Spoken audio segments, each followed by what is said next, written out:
estamos recibiendo con muchísimo gusto aquí en vivo y en estudios a Sebastián Agobián. Sebastián, ¿cómo te va? ¿Cómo estás, Daniel? Bien. Yo muy bien, con frío, pero bien. Sí, se hizo sentir, Sí. se hizo sentir. Y además hay algunas consecuencias tremendas. Se está atendiendo la situación de estas personas que viven a la intemperie. A las 13 horas estaba previsto una primera evaluación, estaremos con eso aquí en Informativo Sarandí. Pero ahora recibiendo a Sebastián, que es magíster en Relaciones Internacionales, integra la Comisión de Asuntos Internacionales del Frente Amplio.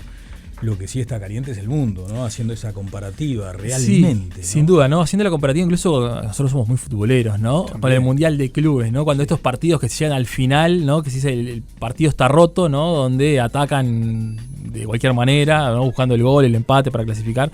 Creo que el mundo está roto también, ¿no? Sí, es tremendo porque además son secuencias con tan poca diferencia. Se toma una decisión hoy y de repente no pasa una semana y se toma otra totalmente diferente.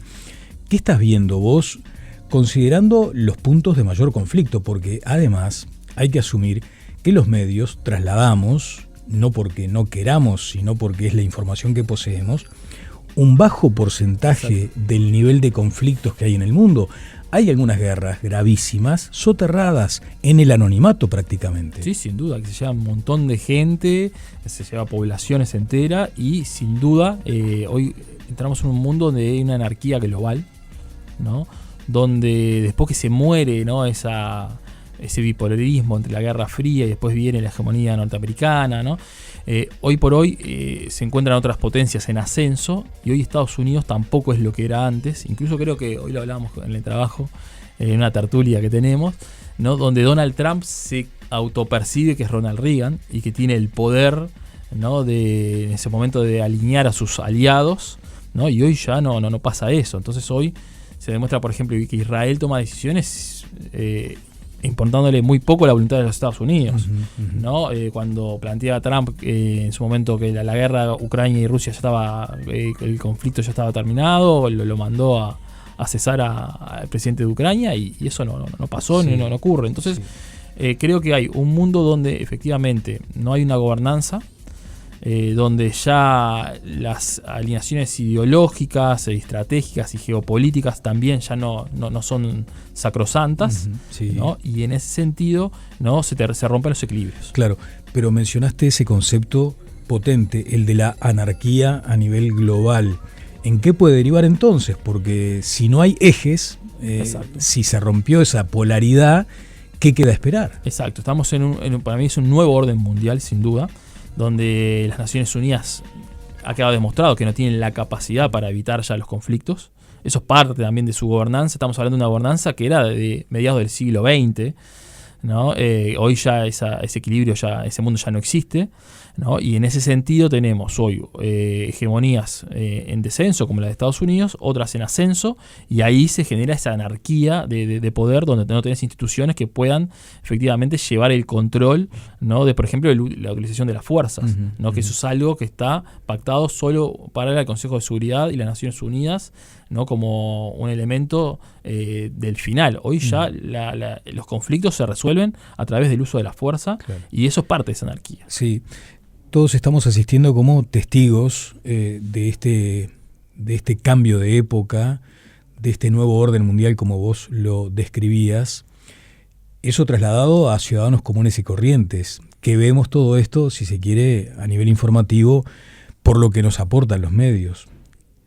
Pero hay decisiones gubernamentales importantes también, que sin pretender, como en el caso de Uruguay, alinearse con una u otra postura, y bueno, hay que navegar también esta circunstancia del nuevo mundo. Exacto. Yo escuchaba al senador Da Silva hace poco acá, que planteaba, ¿no? Que esto se hace la alineación, incluso también en sectores de la derecha, más conservadora, Partido Colorado y Partido Nacional, que plantean que esto como un cuadro de fútbol, ¿no? Un partido de fútbol, donde hay buenos y malos, ¿no? Peñarol Nacional, Bazaña y Villa Teresa, ¿no? Y esto es mucho más, las relaciones internacionales son mucho más difíciles y mucho más complejas. Aquí no hay buenos y malos, hay intereses, ¿no? Y en ese marco tenés un gobierno como el de Uruguay, como un Estado como el de Uruguay, ¿no? Que obviamente se tiene que apegar a las normas, a las relaciones internacionales, al derecho internacional, porque obviamente no tenemos capacidad de poder. Hay dos escuelas bien grandes en las relaciones internacionales. Uno es el idealismo, que apuesta por las ideas, por las instituciones, las Naciones Unidas, el derecho internacional, y otra es básicamente el realismo, que se enfoca más en el poder de los estados, ¿no? Y los estados como actores autónomos. En ese marco, cuando uno analiza, y creo desde el punto de vista del realismo de las relaciones internacionales, que es como se puede analizar este conflicto, lo que uno tiene que analizar son los intereses, y que no hay ni buenos ni malos, ni que es el mundo occidental libre contra el resto. ¿Por qué?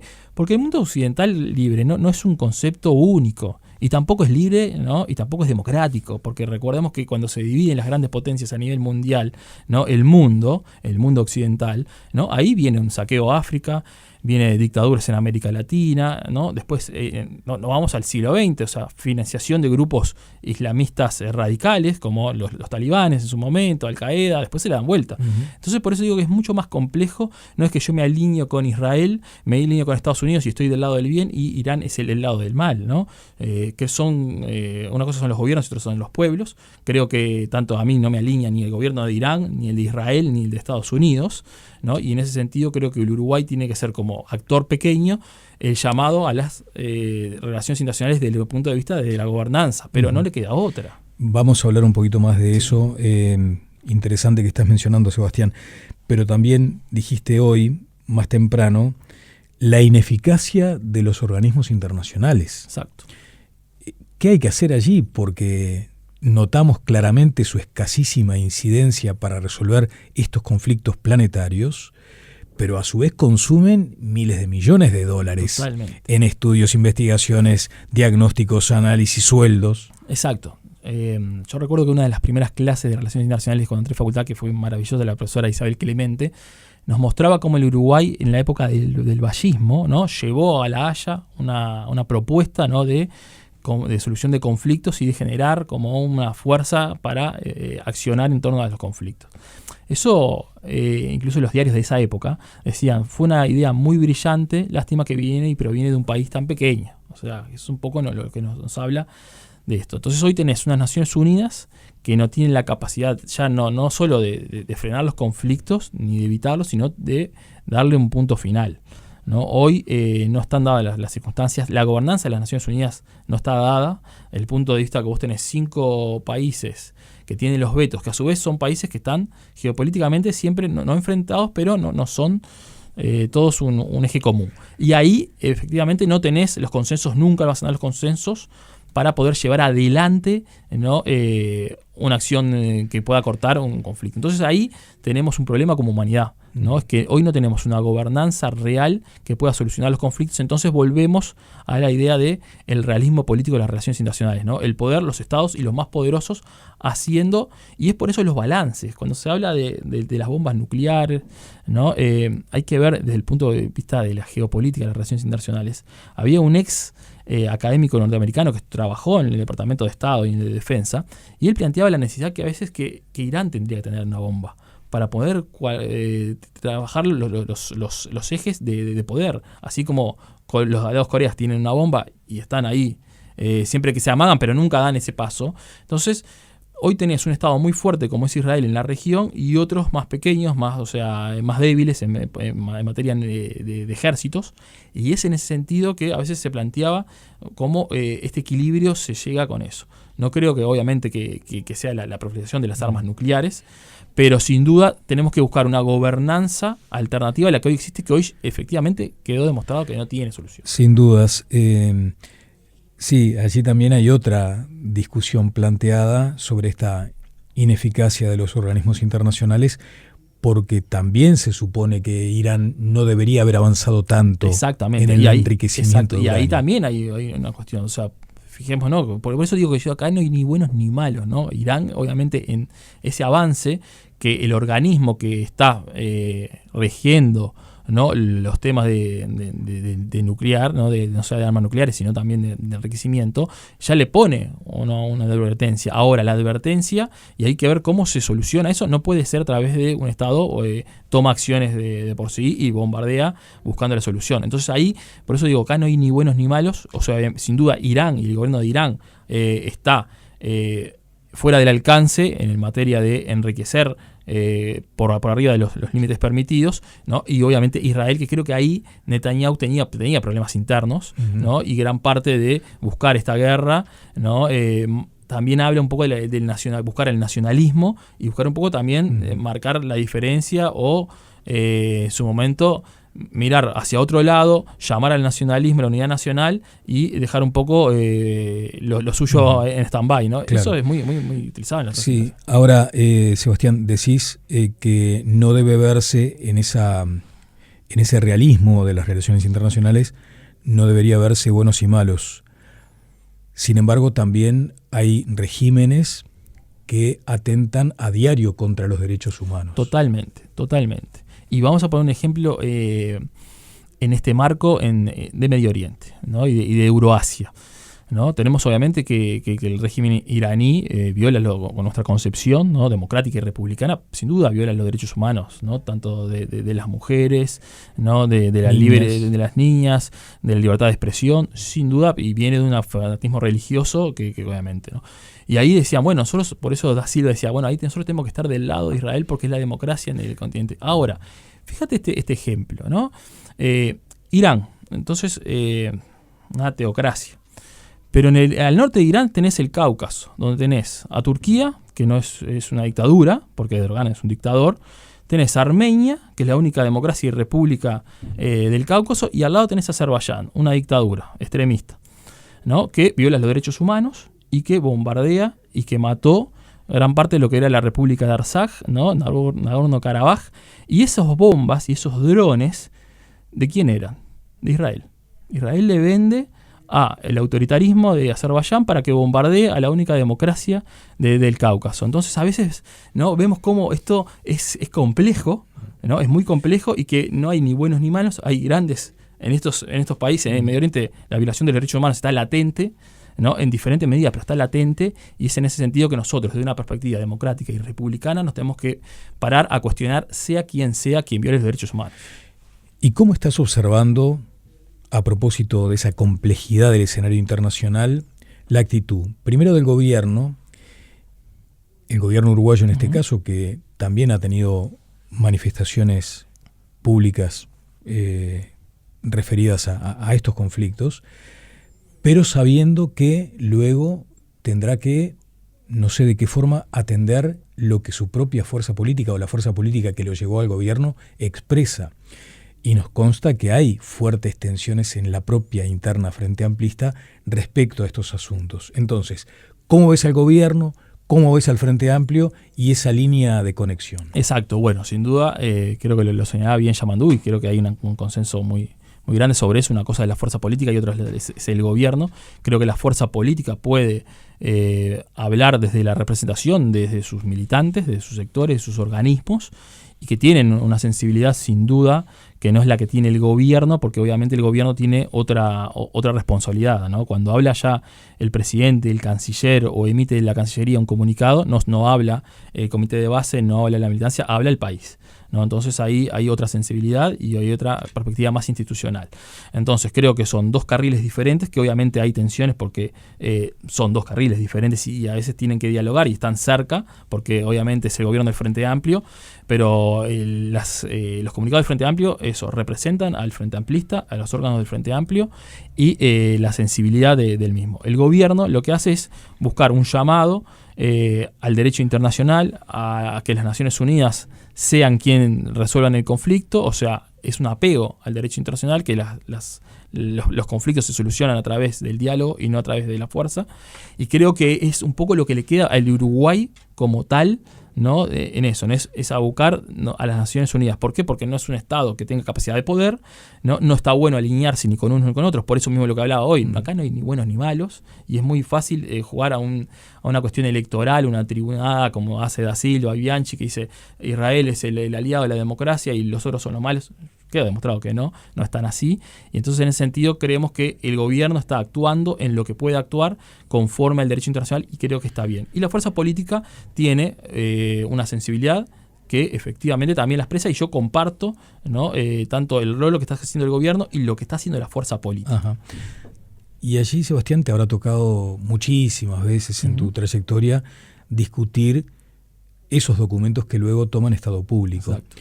Con aspectos vinculados a la semántica, Mucho. a la terminología, al punto y a la coma, porque después te leen con lupa. Exacto. A mí eso, Daniela Paisé siempre, que es mi gran referente, igual que Danilo Astori, ¿no? En materia, Daniela era la encargada de Asamblea Uruguay para los asuntos del Frente Amplio, ¿no? Y ella fue una gran maestra y ella me decía, los puntos y las comas y las cosas que se dicen y las que no se dicen son fundamentales y hay que trabajar en una perspectiva, y ahí Daniela y Danilo, eso lo aprendí mucho de Daniela y Danilo, ¿no? Es la capacidad política y técnica, ¿no? Porque efectivamente en una declaración tiene que tener fundamentos políticos, pero también tiene que estar respaldo técnico. Claro, y la ponderación de esos términos que muchas veces influyen sobre una gestión de gobierno. Por más que sea un partido político, hay una asociación indisoluble entre la fuerza política y el gobierno en ejercicio. Y allí lo que se tomó con pinzas fue el concepto del genocidio. Exacto. ¿Ahí qué opinas? Bueno, para mí, imagínate, mi apellido, Armeña, ¿no? Los conceptos y las palabras importan. Y el Uruguay ha sido muy valiente y estamos nosotros agradecidos, ¿no? De la colectividad armenia, a que Uruguay fue el primer país en reconocer el genocidio de Turquía hacia Armenia. Y después de eso vinieron muchos más países que se atrevieron gracias a Uruguay. ¿Por qué? Porque ante eso, primero, tenías un Estado que negaba el genocidio, otros que no hablaban, y Uruguay lo puso arriba de la mesa. Yo creo que lo que está llevando adelante el gobierno de Israel, porque acá también hay que separar cosas, ¿no? Una cosa es el Estado de Israel, otra cosa es el gobierno y otra es el pueblo de Israel, ¿no? Que es un pueblo muy resiliente, muy querido, muy afán, y un gobierno de coaliciones de ultraderecha, nacionalistas, que están llevando acciones totalmente para mí que son genocidas, porque el avance que se hizo, ¿no? En materia militar, no solo a aspectos militares, sino a civiles, ¿no? La construcción, hoy en Gaza hay un desplazamiento forzado, hay una destrucción de las instalaciones sencillas para vivir, ¿no? Y obviamente también hay un asesinato a diferentes franjas etarias, por lo tanto esas son acciones genocidas, y lo dijo Boric, lo dijo Lula, pero también la Corte Internacional de Justicia. O sea, por eso hay que diferenciar en esos aspectos, ¿no? Una cosa es el gobierno, otra es el Estado y otra cosa es el pueblo de Israel. Yo creo que el gobierno de Israel, de Netanyahu y las alianzas estas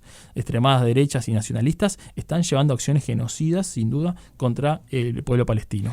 ¿Te llamó la atención en ese uso de los términos, en ese cuidado en las palabras que se utilizan? ¿Te llamó la atención o no que el canciller Luetkin haya hablado de masacre?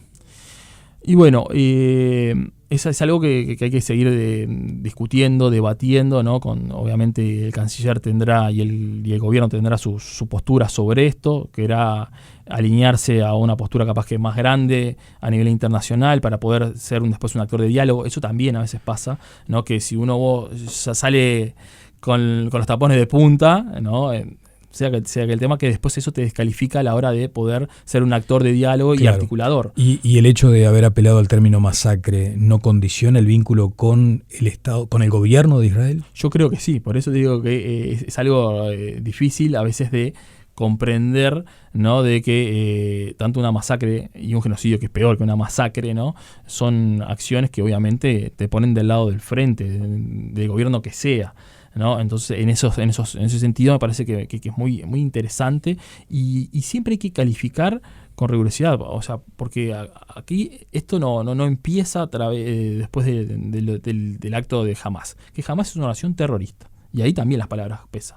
Hizo una acción terrorista, llevó adelante el terrorismo contra el pueblo de Israel, ¿no? Y es una organización que está lejos de la izquierda, del sentir de cualquier frente amplista, ¿no? Y en ese sentido creo que los comunicados del Frente siempre fueron muy fuertes en marcar, decir que bueno, los atentados que cometieron esta organización terrorista Hamás, que es una organización que también, de vuelta, ¿no? A ver quién, en su principio, quién la financió también, ¿no? Es interesante. ¿Y cómo nace y cuál es el objetivo? Y cómo se distingue, por otra parte, el pueblo palestino de un país dominado por terroristas. Exactamente, Ese porque es una otro cosa punto. es Hamas, otra cosa es la OLP, la Organización de Palestina, ¿no? Que efectivamente es quien nuclea, ¿no? El concepto de una Palestina libre, organizada en el marco de las relaciones internacionales, con diálogo, ¿no? Y después viene Hamas, que no sabemos, algún día lo sabremos también, como pasó con los talibanes. Sí, pero hoy por hoy tienen los hilos del poder. Exacto, pero empezó a financiarse. ¿Para qué? Entre otras cosas, para hacerle la mella a los palestinos institucionalistas, ¿no? Y después se le fue de control. Y hoy tiene los hilos de poder en Gaza, ¿no? Y actúa y tiene a los propios pueblos palestinos también de rehén, ¿no? Y eso hay que tenerlo bien claro. Por lo tanto, digo, o sea, esto no es ni buenos ni malos, jamás es una acción terrorista. Netanyahu está llevando acciones totalmente criminales hacia el pueblo. ¿Y quiénes están, sin duda, de un lado y del otro, siendo de las personas más vulnerables, tanto del pueblo de Israel como de Gaza, los que están sufriendo esa. Estamos con Sebastián Abovian, que es magíster en Relaciones Internacionales. Vayamos ahora a la región, o nos venimos un poco más al barrio, ¿no? Fue llamativo este reclamo del senador Felipe Carballo para que Uruguay repudie el proceso contra la expresidenta Cristina Fernández de Kirchner. También la reclamó, llamó al gobierno a pronunciarse respecto a ese proceso. El presidente tomó distancia, dice que hay que tratar de no inmiscuirse en asuntos judiciales de otros países o en asuntos políticos de esta magnitud. ¿Qué opinas? Sin duda estos temas son muy, muy complejos. ¿Por qué? Porque la región lamentablemente hemos retrocedido con respecto a lo que es la democracia, ¿no? Cuando uno analiza los datos de democracia en el continente, solo Uruguay, Chile y Costa Rica son las únicas democracias plenas en todo el continente, ¿no? Después lo sigue Canadá, o sea, ni siquiera Estados Unidos. O sea. Entonces, cuando uno ve eso, pero a su vez también ve que se ha perdido el carácter democrático en muchos estados, ¿no? El populismo aparece en varios países de nuestra querida región, ¿no? Entonces, hoy tenés, y el lawfare que también existe, o sea, no es... Y acá creo que hay que diferenciar bien lo importante. Una cosa es que es la existencia del lawfare y otra cosa es que todo es el lawfare. No, hay un equilibrio. ¿No? Cuando uno analiza, por ejemplo, lo que pasó con Lula en Brasil, es claramente un caso de lawfare, ¿no? Lo que pasó con Correa también es un caso de lawfare. Pero después vos analizás lo que pasó en Perú, no es un caso de lawfare, ¿no? Con Castillo preso, ¿no? Lo que pasó en Bolivia con la ex dictadora Áñez no es un caso de lawfare, ¿no? Entonces aquí hay que analizar los casos y obviamente tener arriba de la mesa todos los datos importantes. Entonces, lo que pasa con Cristina Kirchner, creo que ahí Yamandú creo que estuvo bien. O sea, tenés que distanciarte porque al no tener bien la noción del juicio, y estamos hablando que estás teniendo el contacto con tu país vecino, Argentina, con todo lo que pesa Argentina para Uruguay, ¿no? Tomar una definición, una cosa de blanco o negro, creo que es difícil. Por eso lo entiendo al presidente, y también entiendo, ¿no? a quienes entienden, como el caso de Cristina, como un caso de lawfare, claro, a salir a denunciarlo. Sí, el asunto es cuando también el conjunto de pruebas es apabullante. Puede ser el caso de Cristina Fernández, tú mencionabas el de Correa también. Son tantas las pruebas en contra y que van en camino a demostrar que efectivamente hubo corrupción, exacto, que de verdad pedir solidaridad. Exacto, por eso mismo, creo que son por eso digo, hay casos que son lawfare y hay otros casos que no son lawfare, y no se puede decir que es lawfare, claro, porque al final termina invalidando el concepto, ¿no? Y es en ese sentido que creo que hay que tomar prudencia, hay que tomar los recaudos diferentes de lo que es un sistema judicial diferente al nuestro, al cual nosotros no nos podemos meter en los asuntos internos, porque también el derecho internacional nos marca eso, y creo que en ese sentido me parece que el camino correcto ha sido el que ha llevado el presidente Yamandú Orsi. Bien. La crisis, además de los organismos internacionales, como lo mencionabas, puede llegar también a ocuparnos aquí en la región, ¿no? Porque allí tenemos algunas circunstancias de instituciones casi anémicas hoy por hoy, y otras que van emergiendo y que también seguramente en algún momento justificarán una toma de decisiones, una toma de rumbo. Brasil liderando una región, incluyendo a Uruguay en algunas conversaciones por los BRICS. ¿Ves que allí hay una posibilidad? ¿Ves que ahí está el rumbo? ¿Seguir a Brasil, por ejemplo? Bueno, sin duda Brasil ahora va a tener un elemento muy, muy importante, que son las elecciones, ¿no? Entonces eso va a marcar un poco la agenda. Porque a Sudamérica la agenda de Brasil lo marca, ¿no? Sin duda es la potencia principal de nuestra región, y es en ese sentido que, claro, que uno se siente más allegado a un Brasil de Lula, porque más allá de lo ideológico también, de lo institucional, ¿no? Un Brasil con los gobiernos del PT, ¿no? Es un Brasil que apunta al multilateralismo, que es lo que Uruguay apunta y necesita, ¿no? A la que es una región una región abierta al mundo, por lo tanto, pero con institucionalidad y con una fuerza de liderazgo muy, muy, muy grande y reconocida a nivel mundial, ¿no? Cuando Lula va a Europa, Macron, Sánchez, todos lo reciben y saben quién es Lula, ¿no? Cuando estuvo Bolsonaro eso no fue así, entonces hay unas tensiones muy, muy fuertes y se alinea a Estados Unidos, entonces es como una vuelta a una alineación, como lo hace Milei también en una alineación irrestricta a los Estados Unidos, a Donald Trump. Por lo tanto, creo que las elecciones van a marcar eso y creo que el Uruguay debe estar siempre del lado de lo que es el mundo de las negociaciones multilaterales, de grandes bloques, no de lo bilateral, porque somos 3 millones, obviamente ahí no estamos en esa mesa, y es en ese sentido que por eso me parece que es un Brasil con estas características, sí habría que seguir y trabajar con ellos. El otro Brasil nos deja desalineados. Incluso Lacalle Pou, que en su momento viajó con Bolsonaro y dijo que tenía muchas coincidencias, que al final nunca las dijo, y espero que algún día las diga, porque Bolsonaro va a terminar preso, inhabilitado por golpista y entre otras cosas. Pero en ese sentido, ese Brasil tampoco nos dio mucha vida. Y tenía una alianza ideológica importante. ¿Por qué? Porque el eje de Brasil estaba en otro lado. Claro.